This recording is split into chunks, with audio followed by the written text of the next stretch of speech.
Hello all. Today we will be presenting identity-based encryption, and in my team we have Soham, Sanagar, and myself, Arvind. So before going into the depth of identity-based encryption, we'll start with the overview of PKI. So in PKI, basically we have a receiver which has a set of attributes. The attributes could be the person's name, email address, number, or other more attributes.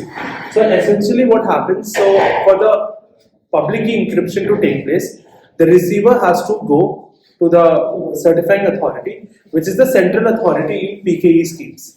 Now, the receiver has to go with a set of attributes and has to verify itself that, okay, Bob is Bob and it's not Eve. So, after going through the verification process, the receiver gets a certified public key and a certificate from the certifying authority. Now, this certificate is essential, and because it basically establishes the trust or authenticity of communication between sender and the user supposed Bob. Now, if we look at the scheme, if we look at the communication, what's happening here, suppose Alice is our sender who wants to send a message to Bob. So, before sending Bob, Alice needs a confirmation whether am I sending the message to Bob or whether it's a message sending to Eve. So, Bob needs to first present a certificate that it obtains from the certifying authority. Once Alice gets a confirmation, okay, this person is Bob, then Alice sends the encrypted message and the communication moves on. Now, before talking about IB, we first start with the problems that we generally face in public infrastructure. So, in public infrastructure, the major problem that we face is the validity of certificates. Every certificate that is issued or generated by the certifying authority has a time limit associated with it. So after a time limit has expired, the receiver whose certificate has expired has to go back to the certifying authority, get a fresh set of certificate, and then needs to communicate with all the other people who that person is in communication with. So this becomes a very tiresome and complex process.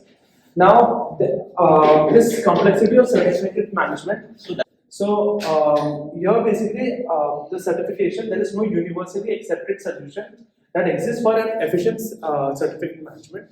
So, in order to mitigate this issue, efficient, I would say, method is IBE, which eliminates the need of certificates by directly deriving public keys from the identities of a user.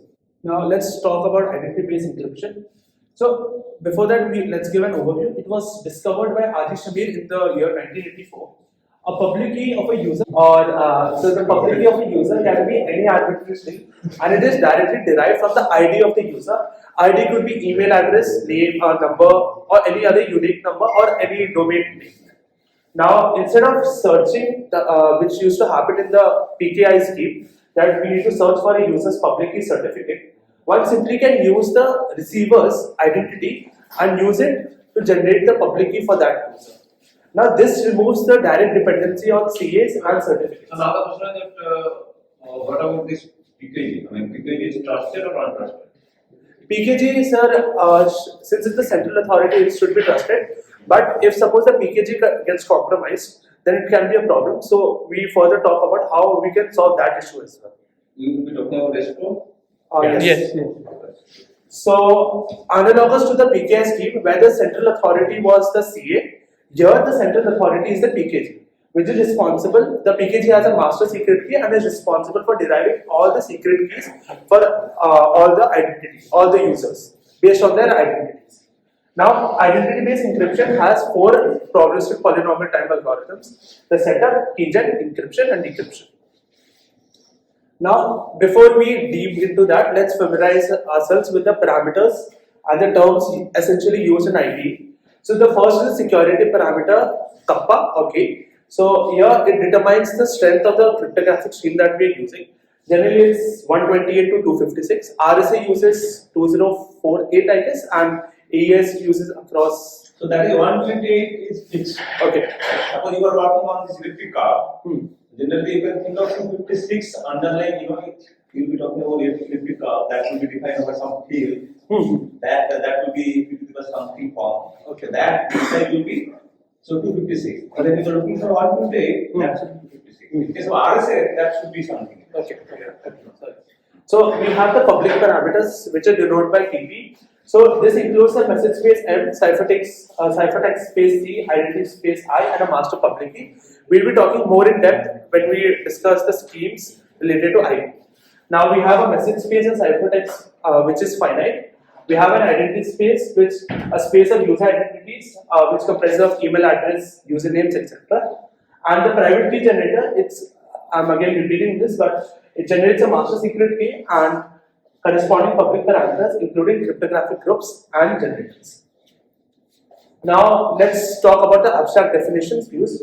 So in the setup, we essentially give an input of the security parameter K, and we get output as public parameters PP and master secret key MSK. Now in the keygen function, the keygen function is responsible for generating the private key for a user. Now we give the identity of that particular user, the public parameters and the master secret key, and in return we get the private key for that particular user. Encryption, it's basically used to map a message space M, a message from M, along with the identity ID and public parameter, and gives out the ciphertext C, which belongs to the space C. And decryption is basically used to decrypt the following back from C to M. Now the ID scheme follows the correctness notion, that is for all message space M that belongs to capital M. If we use the decryption and pass the following pass the public parameters, ciphertext, and the private key D for that particular user, we receive the M. We receive the original message M, where C is encryption of the public parameters ID, the user's identity, and message space and message M from the message space capital M. So basically, what happens with the notion of identity-based systems is that because there is a centralized PKG, there can be several requests at the same time for requesting a private key or even public parameters based on the PKG secret key. And so this generation, first of all, is an intensive issue, and multiple requests at the same time will definitely lead to computational issues. And so there is a distribution of workload in a hierarchical structure to lead into something called hierarchical identity-based encryption. Here, what happens is that there is a central PKG authority, and it delegates the task of generating the secret keys to its children. So there can be so it's like a sequential tree where, let's say, you have something called as a university on top, then you have something called as a department below it, and then you have something called student. So this would form like a hierarchy. This would be the first level, this would be the second level, and this would be the third level. So this would be let's say this acts as the PKG. So this has its master secret key and the public parameters. Note that the public parameters are only present in PKG, they are not passed to its children. And using an algorithm which is similar to what is used in Bonnet-Franklin that will come to later, it first generates something called using the secret key into QID, where QID is obtained using hash of the ID. It generates this value, and where on passing and how the key is passed to generate a private key. So the private key for the next ID is generated using the private key for the previous ID plus a random scalar L into this QID, this value that you have, QID value that you have obtained. So some function, I'm not going to that details, but this is how this private key is generated for this entity. And as you can see that these are represented vectors. Why vectors? Because it denotes this chain, like for this student, the parent is this and this. So the representation for this would be university, department, and then the student itself. This is the representation. And by prefix, all that we mean is that the prefix of student would be university and department and also university. So basically, for whatever elements that are present in this tuple, the entry has to match the corresponding entity in the identity. We already covered this. And there's one thing to note, that IB is just a special case of HIB with level as 1. And this is just a graphic definition. I've already gone through this. Yeah. So let's talk about a security model for a generalized setup because HIV is more general than IV.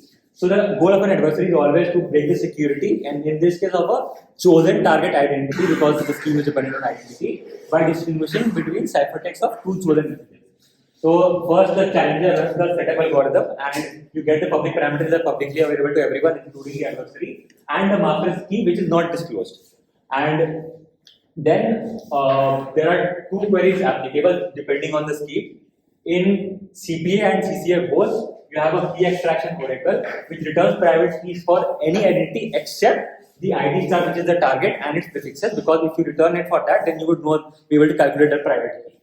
And in CCA, you have also access to this decryption oracle, which decrypts the chosen ciphertext, except again for the ID star and its prefixes. And obviously, this you can see because the additional step implies that CCA is more secure than the version of CPA. And the challenge for the adversary is that you specify the target identity and you basically choose the messages, and then the challenger picks a key randomly, as they have done before, picks a key randomly and encrypts based on that the corresponding message and returns the challenge ciphertext key. And so basically, after the challenge, you cannot again the key of ask oracle extract encryption any queries. And the advantage is defined as probability p equal to b dash minus half because of the probabilistic choice of a message. So how this works is that basically oracle adversary normally makes multiple queries to the key extraction oracle until they are satisfied that they feel that they have enough information to actually try to figure out the message, and then they try to basically see if they can guess it correctly or not. Now there is something here called confusion that can happen in case of IDs, which does not happen in PKs. Why? Because PKG as a standard authority, it has a central key, secret key, and it uses that to give private keys to several other parties. So what the parties can do is gather enough people and based on their private key try to figure out the secret key of the PKG. So that's the problem with collusion. And then HIV, which is a high HIV, is secure. And because of this would mean that even the collusion does not work. And like you said, CPA, CA, the differences you can see here. Okay, so when it comes to identity-based encryption per se, the crux part on which the security is based is on something called as the bilinear pairings. So basically, to put it simply, a bilinear pairing is a map key or a function key which goes from G cross G to a target group, which is GT, where G and GT are cyclic groups of some prime order. The properties for these bilinear pairings are three, which is bilinearity, which is the elliptic bilinear pairing of A, P. It is not necessarily, I mean, we will have a prime. Yeah, not necessarily actually. So you have AP, comma PQ. So what happens is it is equal to E of the pairing of P, comma Q raised to AP. So what is happening is these scalars A and B are getting exponentiated in the right direction. So if we look at the example as well, if you have P and 5, you have the pairing of PQ, 3P, which is P plus P plus P, and Q is 5 times Q plus Q plus Q. So it is basically is equal to E of P, comma Q raised to 3 into 5, which is 50. So keep this in mind because this is important when it comes to understanding the ID scheme. And also two more properties is a computability, which is the pairing should be efficiently computed, and non-degeneracy because you don't want any trivial outputs in the private. So can we just justify, I mean, just go here. Can we justify the first one, I mean, how to get, I mean, E of AP BQ equal to E of PQ to the power AB. So basically, it is based on elliptic curve pairings. Q outside. Outside, yeah. So That is, I mean, many ways you can add. yeah, 4 ways. Yeah. Yeah, you can do later on. Yeah. That is covered. So we come to the binary defilement problem because any cryptographic scheme is based on the hardness of some particular certain hard problem. So in this case, we consider the bilinear defilement problem. So let's say you have a tuple which is let's say P, comma AP, BP and CP, where ABC is uniformly generated from ZP. So given the task AP, BP, CP, you have to compute the pairing of P, comma P raised to ABC. So the hardness is the adversary is given access to all of the four things, and the outputs you have to output a candidate for this particular thing. So the advantage for the adversary in this particular problem, the hardness lies in that the advantage of BDH for adversary is probability of adversary having this, and it gets the binary pairing of P comma P raised to ABC. So this problem is said to be epsilon times hard. That means that for given some time T, it is epsilon difficulty. That for every adversary A, the running time at most T. So the advantage is less than epsilon for a given particular time. Now the question, why are we going for the third component? Why not the only two? I'm just removing this P. I'm just thinking of P, A, P, B, B, 3. I'm just thinking, but you are also considering CP. So Yeah. what is the point of taking CP? Why not P, A, P, B, P? Then it will become just a Diffie-Hellman problem. So, the different problem. So, do you think it can be solvable? No, it's a difficult problem. It's difficult. I'm just removing CP. I'm just thinking. So, given. So you're asking if AP, using BP, bilinear pairing concept can be solved Diffie-Hellman problem? Is that what you're asking? Yeah. So there's this different elliptic Diffie-Hellman computation. No, that is. For discrete terms. Forget about CP, right? Just to think of given AP, BP, bilinearity is there because you are working on the proper bilinearity, right? It's in the property itself, right? So that is what you have to mention there. That is understood. Yeah, exactly. So it's in the property itself that it's the property that is a That is what I'm binary. asking. AP, All the BQ trivial is equal lines. to. So you have to write it. So nothing. Last one. It's basically you include the third one because this is the property itself for AN. Trivial question. Yeah, like we thought it differently. Sorry. Yeah. So we come to the Bonnet-Franklin IB scheme, which is a type of IB identity-based encryption scheme. So it was Already in 1 minute. because we discuss a lot of doubts, right? We have a lot of things. It's 17 out of 20. Yeah. So I basically Franklin and Bonnet uses bilinear pairings to facilitate security identities, and these pairings can be over any bridges, can be built upon veil or tape pairings over any. So this is the most important part. I'll cover it. If you keep this in mind, any slides in front of you will be easy. So the input, let's say, is a security parametric K, which gives the public parameters. The BDH parameter generator runs the G on some input K, which is a security parameter, to generate a prime Q, two groups G1 and G2 of order Q, an admissible bilinear map E, which goes from G1 cross G2 to G1 cross G1 to some G2. Choose a random generator P from this group G1. Pick a random master key S from ZQ star. And we have to compute the master public key P public, which is you scale the generator P with S times to SP. You have to select two cryptographic hash functions for this, which is H1 and H2. If you see H1 goes from 0 star to G1 star. Why not G1? Because you're So here basically H1 basically mapping from ID space to G1 star. yeah, I star to G1, and we are using G1 star, not G1, because we don't want the 1 because of the degeneracy condition. We use H2, which goes from G2 to 0 and N for some. Just a very quick question. H1 is what? Something called hash function. Hash function. It's a point to it goes from any random If you zero. take string over 01, it will give you string over 01. To on the elliptic curve, to the on in the group. Now just that's what I'm asking. Just very simple thing I'm just asking. Hmm. Because you know that hash function is what? It will take string Yeah. 01. Yeah. As input it will give you output. Yeah. It will say something like that. Now here your codomain is what? You can see group. So how you can map that? What do you mean? Any understanding of that? How can we translate it to that Because, space? you see, basically you are your input okay, Mhm. according to your hash function. Output should be some bit string.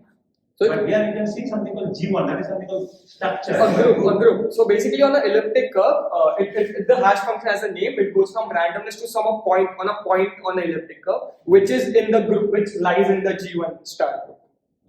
So I'm just repeating that part. So in general, eventually there is something called public encoding. Mhm. So eventually something if string is coming out of the hash, you can always connect. Yeah.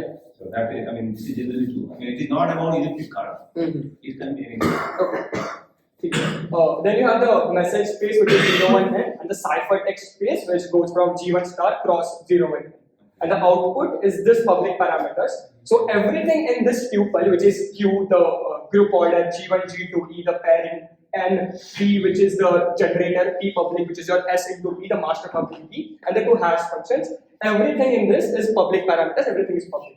The only thing secret is the master secret key, S. Then we come to the key gen, that's the extraction part. So for the public parameters, let's say you have an identity string, the ID. For every person has a different identity ID. You have to compute QID, which is the hash one of ID. So hash one of ID will belong to G1 star because it will belong to G1 star. Okay. Compute the private key DID, which is scalar of QID. So you can see that in some way your private key for a particular ID DID consists of the master secret key. One quick question. Yeah. Can you connect this one square multiplication we are talking about? Huh? So have you heard about something? I mean, can you connect something that we have discussed in the class, eventually in the context of RSA or some other context?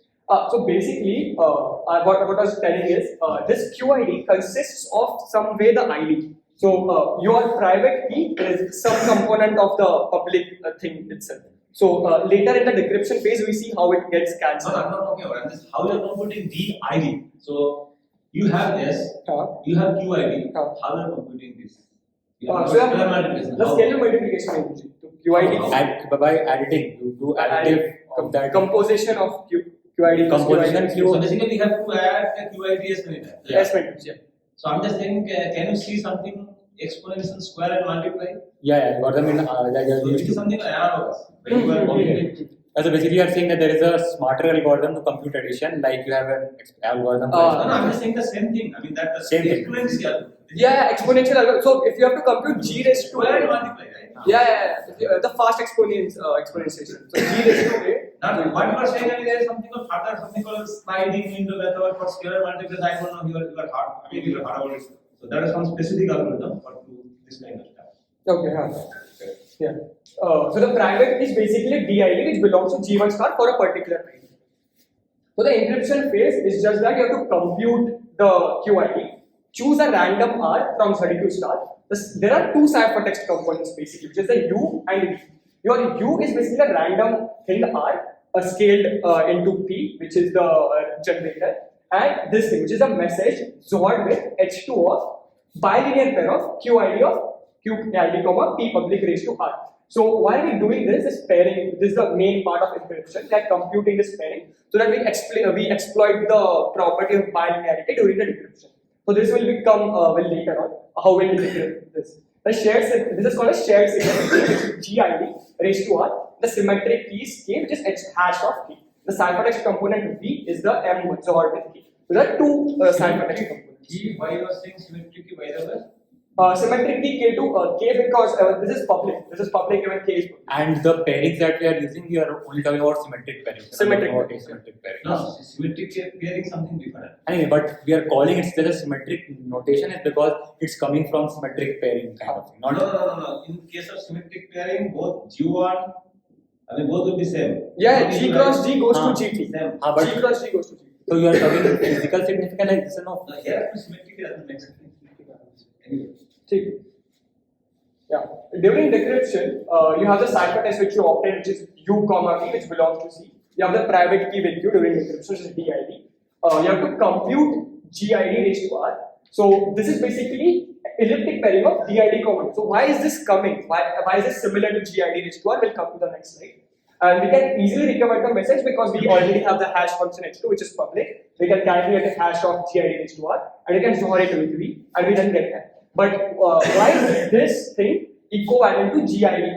So this comes from correctness. So basically, if you look at E of QID comma P public raised to R, which is GID raised to R, is equal to QID into SP, because P public is your S scale times the generator key, which is equal to QID comma P raised to SR because of the property of bilinearity, which is then equal to E of DID comma E. So if you look at this particular line, this is resonating with why are we computing GID with the DID that we have. So in using this, we can easily decrypt because we have the U, V and the DID. So can you visualize this one with this hash version of Ilgaman? Can you see? Yeah. So if you have to, it cancels out. So something raised to K and something raised to K inverse. So the K and K inverse The cancel. binary is actually doing this part. Yeah, so it is the bilinear pairing because you have raised to R, raised to SR. So this actually forms that particular thing because you have access to the DID. It's also like similar to the Diffie element because you have K, K and G and K. Yeah. So then you get the original message. Yeah. So now, as we mentioned before, the body Franklin scheme relies on the hardness of certain problem, and the key assumption behind it is the hardness of the BDS problem or the BDS assumption. So if the BDS problem is hard, this body Franklin IDA scheme can achieve IND secure security, and the proof of this, why is it so? It uses a concept of reduction which we have seen in Elgamal case also, and what we try to prove is that if you are able to break the if you are able to solve the IND problem, then you are equivalently able to solve a problem which is assumed to be hard, which is the BDS problem. So what is the assumption? Like we have already talked about before, that given these things, it is where P generator and AB belong to ZP, it is hard to compute the mapping. And because of this, the importance of BDS is that it is able to give the security basis for most of the IB schemes, Bonnie Franklin and one more. I am forgetting the name. And if the BDS is hard, you cannot get the shared key, that's capital K, which we saw in the previous slides. Here, you cannot get this without having access to the secret key. And this, yeah. So the overview is basically that, let's say there's an adversary A. This is in the random forest model, right? Yeah. Not standard model. So let's say there's an adversary A. We're not going to details because we don't have time. There's an adversary A which is able to break the IND security with a non-negative advantage, obviously because of time constraints. Then we claim that we can use A to construct an algorithm B that can solve the BDS problem. We're not going into details of how to construct because we don't have time. But yeah, You know, I mean, there's something called that actually involve something the programming has. yeah, we have to basically have control over the hash. Yeah. So Yeah. then, I mean, The solver has some control over the hash and you can program it. You understood that, right? We read it briefly, but we haven't done in That's the- why I'm not asking you. Just I wouldn't say we understood 100%, but we understood the concept. Yeah, and since we let's say if this is possible, then we would have solved the BDS problem. But because we have assumed that it is hard, we have a contradiction, and so no efficient adversary can solve this. Hence, the security follows. Yeah. Now, I'll just, if we have time, we can go in depth. No, I think this is. This is the application. So we just have Delegation, application. I mean, delegation, yeah, so that is, I mean, coming from hierarchy, you can see. And And this we is a have- slight difference. Yeah. And I think we missed one slide on key escrow. I'll just go. I think it's okay. And I'm